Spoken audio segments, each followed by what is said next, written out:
பாரம்பரியத்தில் பாருங்கள், எருமை மாடுகளை தான் விவசாயத்துக்கு பயன்படுத்துகிறாங்க.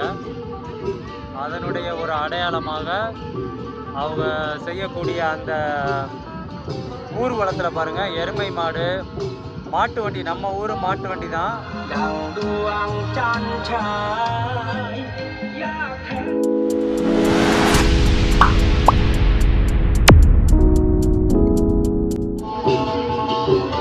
வணக்கம் நண்பர்களே, இது பார்த்தீங்கன்னா தாய்லாந்தில் நான் இருக்கக்கூடிய பகுதியில் கொண்டாடக்கூடிய லோக்கல் பண்டிகை.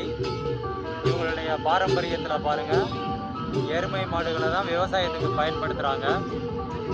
அதனுடைய ஒரு அடையாளமாக அவங்க செய்யக்கூடிய அந்த ஊர்வலத்தில் பாருங்கள், எருமை மாடு, மாட்டு வண்டி, நம்ம ஊர் மாட்டு வண்டி தான். ஆனால் மாடு வந்து நம்ம ஊரில் காளை மாடு, இங்கே வந்து எருமை மாடு. தமிழர்களும் ஆதி காலத்தில் எருமையை தான் பயன்படுத்தி இருந்திருக்காங்க. அதற்கான சான்று தான் தாய்லாந்து, இந்தோனேஷியா, பிலிப்பீன்ஸ் போன்ற நாடுகளெல்லாம் இன்றைக்கும் வந்து எருமை மாடை பூட்டி தான் வண்டி ஓட்டுறாங்க, எருமை மாடை பூட்டி தான் உழவு செய்கிறாங்க. இப்போ இயந்திரம் வந்துருச்சு, ஆனால் இன்னும் பார்க்க முடியும் நம்ம அதை. இப்போ பாருங்கள், எருமை மாடை பூட்டி வண்டி போயிட்டுருக்கு.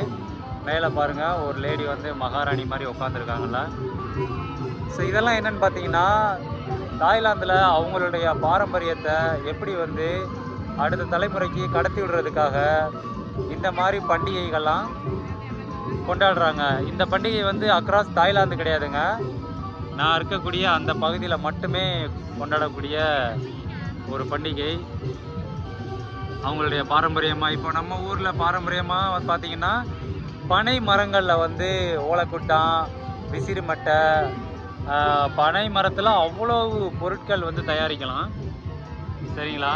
ஸோ அந்த மாதிரி தாய்லாந்தில் வந்து பனை மரம் இருந்தாலும் இவங்க பிரதானமாக பயன்படுத்தக்கூடியது அந்த மூங்கில். ஸோ இங்கே பாருங்கள், மூங்கிலுக்காக வந்து முக்கியத்துவம் கொடுத்து அவங்க வந்து செய்யக்கூடிய பொருள்கள் எல்லாம். இப்போ நான் நின்றுட்டு கடையில் இங்கே பாருங்கள், இந்த கடையில் பாருங்கள், இது எல்லாமே மூங்கிலில் செய்யக்கூடிய பொருட்கள். இந்த மாதிரி செஞ்சு அவங்களோட பாரம்பரியமாக, இது ஒரு பண்டிகை. இது இப்போ இந்த பேம்பு ஃபெஸ்டிவல். ஸோ இப்போ இந்த நான் இருக்கக்கூடிய பகுதிகளில் பல கிராமங்கள் இருக்குது. அந்த கிராமங்களில் இருக்கக்கூடிய பலதரப்பட்ட மக்களும் வந்து அவங்கவுங்க சார்பாக வந்து பார்த்திங்கன்னா, ஒயிலாட்டம், நம்ம ஊரில் ஒயிலாட்டம், மயிலாட்டம், குயிலாட்டம் இருக்குல்ல, அந்த மாதிரி இதெல்லாம் அவங்களுடைய அந்த பாரம்பரியமான ஆட்டம். அது மட்டும் இல்லாமல் பார்த்திங்கன்னா, அவங்களுடைய அந்த பாரம்பரியமாக அங்கே பாருங்கள், தலையில் ஒரு பெரிய கூடை மாதிரி இருக்குல்ல, அந்த கூடையெல்லாம் பார்த்திங்கன்னா மூங்கிலில் செஞ்சது. ஸோ அணிவகுப்பு செய்கிறாங்க.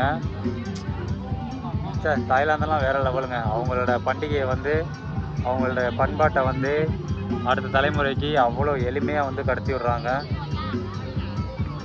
தாய்லாந்து மக்களை வந்து நீங்கள் சாதாரணமாக நினைக்காதீங்க. அவங்கள மாதிரி வந்து, அதாவது எப்படி சொல்கிறதுனா, நம்ம நாடு, நம்மளுடைய பண்பாடு, நம்மளுடைய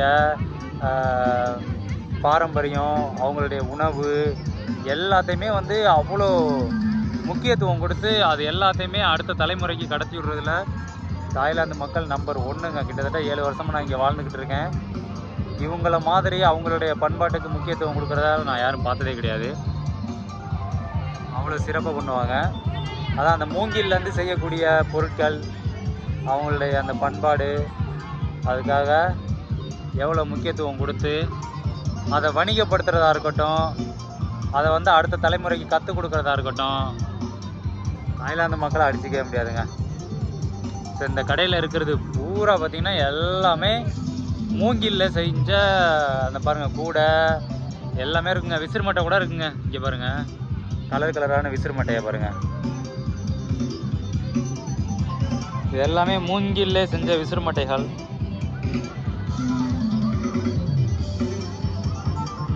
இங்கே பாருங்கள், மூங்கிலே செஞ்ச சேரு, கூடைச்சேரு, இதெல்லாம் அந்த கூடைகள். கோயிலுக்கு போகும்போது பூஜை பொருட்கள்லாம் எடுத்துகிட்டு போகிறதுக்கு செம்ம கூடைகள். இங்கே பாருங்கள், இங்கிட்டு அந்த டிராகன் பாருங்கள், எருமை மாடு. நம்ம ஊரில் ஒயிலாட்டம், மயிலாட்டம் சொல்லுவோம்ல, மயிலை வந்து பொம்மைக்கால் குதிரைன்னு சொல்லுவோம்ல, பொம்மைக்கால் குதிரை, அந்த மாதிரி இது பொம்மைக்கால் எருமை, பொம்மைக்கால் எருமை ஆட்டம். இது பார்த்திங்கன்னா இந்த டிராகன், தரைக்கோன், நம்ம தரைக்கோனை தான் இங்கே டிராகன் ஆயிடுச்சு. தரைக்கோணம் வந்து இப்படி குச்சியில் வந்து செஞ்சு எடுத்துகிட்டு போகிறாங்க. மக்கள்லாம் பாருங்கள் எவ்வளோ நடனம் ஆடிக்கிட்டு எவ்வளோ மகிழ்ச்சியாக, வேற லெவலுங்க. ஓ இங்கே பாருங்கள் 2 அழகான பெண்கள் சூப்பராக நடனம் ஆடிக்கிட்டு போகிறாங்க. இது கொஞ்சம் மாடர்ன் டான்ஸ் மாதிரி.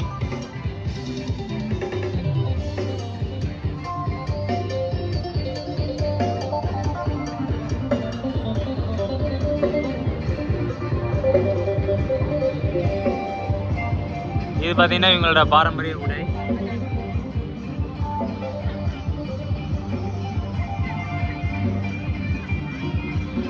நானும் ரொம்ப நேரமாக நின்றுக்கிட்டே இருந்தேன். சரி முடிஞ்சிடும் எதுக்கு வீடியோ எடுத்துக்கிட்டு அப்படின்னு நினச்சிட்டே இருந்தேன். சரி வந்துக்கிட்டே இருக்கு, முடிவே இல்லை.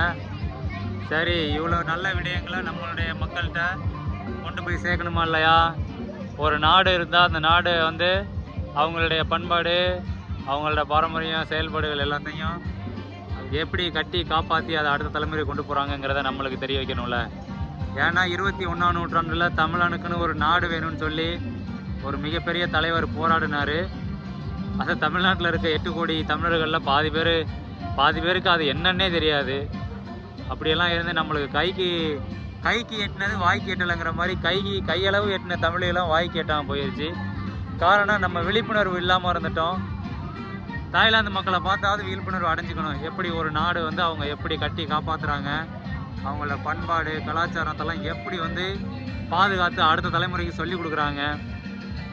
நம்ம ஊரில் பாதி பண்பாடு கலாச்சாரம், நம்மளுடைய உணவு முறை எல்லாமே அழிஞ்சு போனதுக்கு காரணம் முற்போக்குன்னே பேசி ஒரு கூட்டம் எல்லாத்தையும் அழிச்சு விட்டாங்க.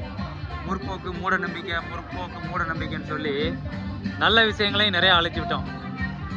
கெட்ட விஷயங்களை அழிக்கிறது ஓகே, அதை நான் ஆதரிக்கலை, தப்பு தான்.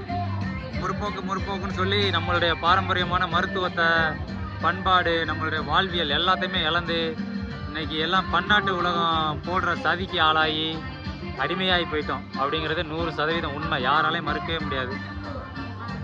எல்லாம் கலப்படமாகி போச்சு, எதுவுமே உண்மை நம்பி வாங்க முடியலை. சந்தையில் எது நல்ல பொருள் எது கெட்ட பொருள்னு கண்டுபிடிக்கிறதுக்கே ஒரு தனி அறிவு வேணுங்கிற மாதிரி ஆகி போச்சு இப்போ நம்ம நாட்டில்.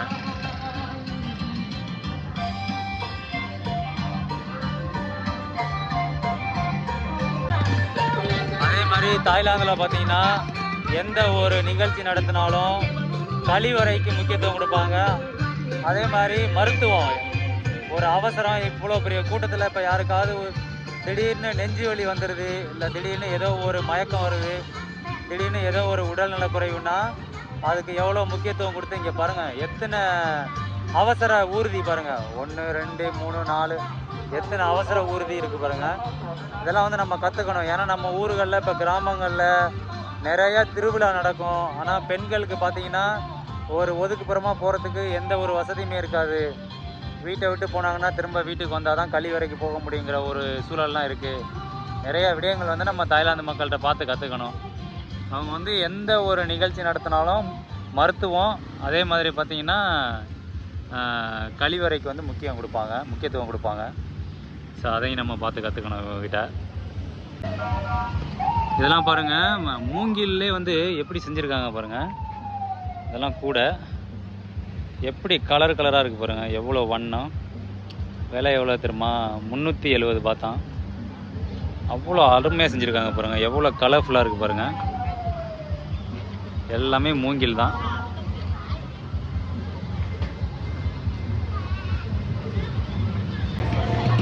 இதெல்லாம் பாருங்கள், மூங்கிலே வந்து செஞ்சுருக்கக்கூடிய அந்த தலைக்கு வைக்கக்கூடிய தொப்பி.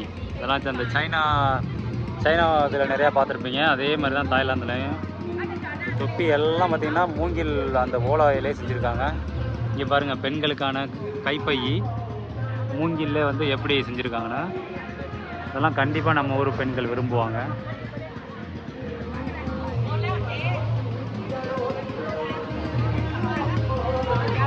இது பார்த்திங்கன்னா அந்த மூங்கிலே செஞ்சுருக்கக்கூடிய அந்த தலைக்கு வைக்கக்கூடிய தொப்பி. இதெல்லாம் வகையான கைப்பைகள் எப்படி செஞ்சுருக்காங்க பாருங்கள். இங்கே பாருங்கள், வேறு லெவலில் இருக்குது.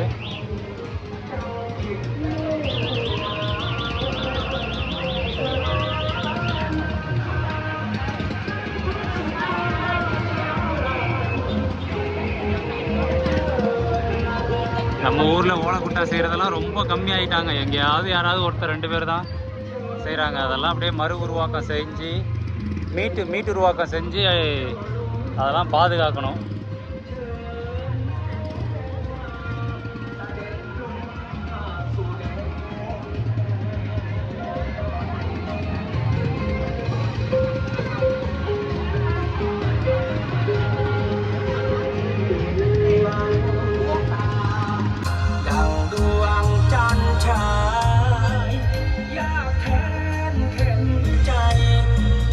เสียงท้ายจงดับไป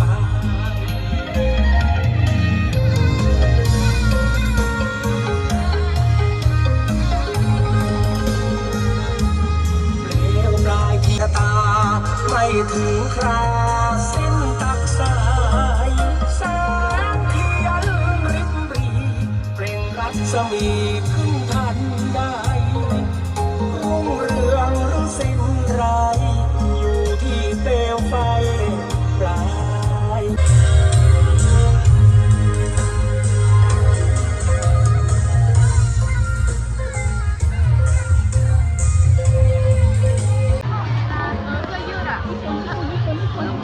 மக்கள்லாம் பார்த்தீங்கன்னா இங்கே விற்கக்கூடிய அந்த உணவுப் பொருட்களை வாங்கிட்டு வந்து அப்படியே குடும்பமாக உட்காந்து சாப்பிட்டுக்கிட்டு இங்கே வந்து நைட்டு இரவு வந்து இன்னைக்கு இரவு பார்த்தீங்கன்னா இங்கே வந்து கலை நிகழ்ச்சி இருக்குது. அதுக்கு தான் ஒரு பிரம்மாண்டமான மேடை போட்டிருக்காங்க பாருங்கள். எவ்வளோ பெரிய மேடை. இன்று இரவு வந்து ஒரு 2-3 மணி நேரத்துக்கு ஆடல் பாடல் இந்த மாதிரி கலை நிகழ்ச்சி இருக்குது இங்கே. இவங்கள மாதிரி அந்த நிகழ்ச்சிகளெல்லாம் ஆர்கனைஸ் பண்ணவே முடியாதுங்க. ஸ்டேஜில் பாருங்கள், வேறு லெவல். ஏதோ ஒரு லைவ் கான்சர்ட்டில் இருக்கும்ல அந்த மாதிரி எவ்வளோ பெரிய அந்த இசை கருவிகள் எல்லாம் ரெடி பண்ணி வச்சுருக்காங்கன்னு, மின் விளக்குகள் எல்லாம்